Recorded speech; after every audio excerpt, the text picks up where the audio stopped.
ये जो गोसाई जी और चंद्रावली जी की बैठक के नाम से जाना जाता है। गांव का नाम है रीठोरा, जो सारस्वत कल्प में इस गांव का नाम है रिंठपुर। अच्छा। ये जो शास्त्रों में है इसका नाम रिंठपुर है। यहाँ चंद्रवान गोप और बृषवान गोप अपने बरसाने में और चंद्रवान गोप अपने यहाँ रिंठपुर में आके बसे। ये चंद्रावली जी का मूलतः जन्म स्थान है। यहाँ चंद्रावली जी की जो पिता का नाम है चंद्रवान गोप, माँ का नाम सुषमा है। अच्छा। तो चंद्रावली जी इतनी सुंदर रहती कि वाकई चंद्रमा भी वाकई फीके पड़ जाए वाकई सौंदर्य के सामने। तो ठाकुर जी के वो परकीय भाव और प्रियतम में सखी थी। और चंद्रावली जी द्वितीय स्वामिनी जी स्वरूप में है। इसमें 4 स्वामिनी जी हैं। पहले राधेजू, द्वितीय चंद्रावली जी, तृतीय राधा सेचरी, चतुर्थ यमुना जी। और जो गांव का नाम रीठोरा है वो कैसे पड़ो, यहाँ में एक लीला है चंद्रावली जी की। चंद्रावली जी जब दूध दही माखन बेचवे जाई तो ठाकुर जी अपनो रास्ता रोक ले। तो एक दिन चंद्रावली ने कही कि याकू सबक सिखानो है, कि रोज़ रास्ता रोके। तो एक दिन चंद्रावली जी जब दही लेके जा रही तो ठाकुर जी आगे ठाड़े है कि चंद्रावली जी हमको दूध दही माखन दो। तो चंद्रावली ने कही कि लाला तू ऐसो कर, जाके पत्ता तोड़ ला, माखन काहे में दूंगी तो चंद्रावली जी के कहने पे पर मैं जातो जा रहा हूँ पत्ता तोड़वे, पर मैं मनसुखा ठाड़ो करके जा रहा हूँ। तो चंद्रावली ने ठीक है छोड़ जा। तो चंद्रावली जी ने क्या करो, जब ठाकुर जी चले गए उसमें एक वो आती है दान लीला, चंचल चपल चतुर चंद्रावली चाले चटक मटक की चाल। तो ठाकुर जी को जब चले गए तो मनसुखा को गुलचा मार के दो चंद्रावली निकल गई। जब ठाकुर जी आए तो मनसुखा रोते हुए मिलो। मनसुखा काय क्यों रो रहा है?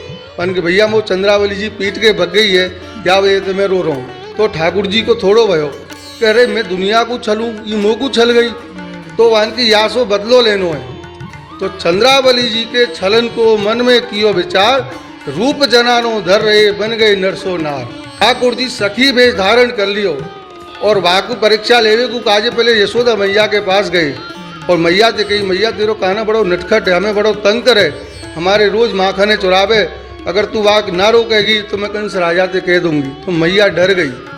तो मैया ने कही कि अरे सखी ऐसो मत करे, मेरो लाला तो बहुत बोरो भंडारी है, ऐसो मत करे, मैं लाला आज डांटूंगी। तो ठाकुर जी हंस गए, क्योंकि मैया जब तू मोह ना पहचान पाई तो चंद्रावली कहाँ पहचाने।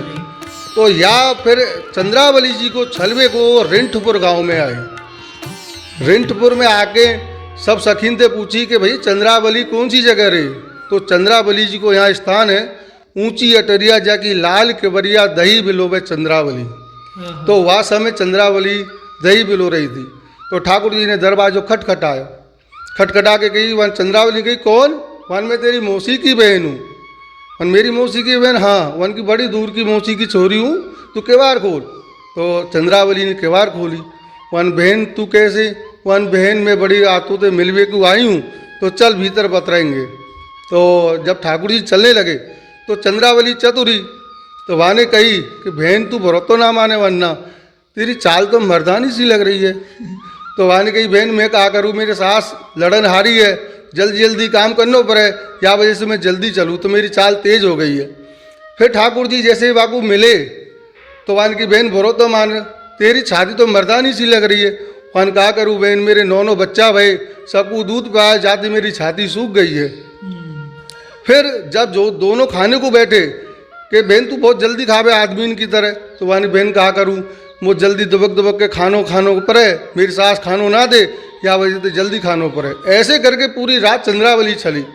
जब स्वयं स्वरूप में ठाकुर जी आए सुबह तो चंद्रावली जी रूठ गई। रूठ के आके गुफा है हमारे यहाँ। अच्छा। उसमें कदम का पेड़ था पहले, अब तो नहीं है। वो गुफा में आके बैठ गई और वो रूठ गई और ठाकुर जी के पीताम्बरी और बंसी लेके यहाँ आके बैठ गई। गांव को नाम पड़ गो रूठोरा, फिर उसको करो रीठोरा। ये यहाँ को महात्म है। और यहाँ ही एक ऐसा स्थान है जो चंद्रावली जी के 16 श्रृंगार पधराए जाए।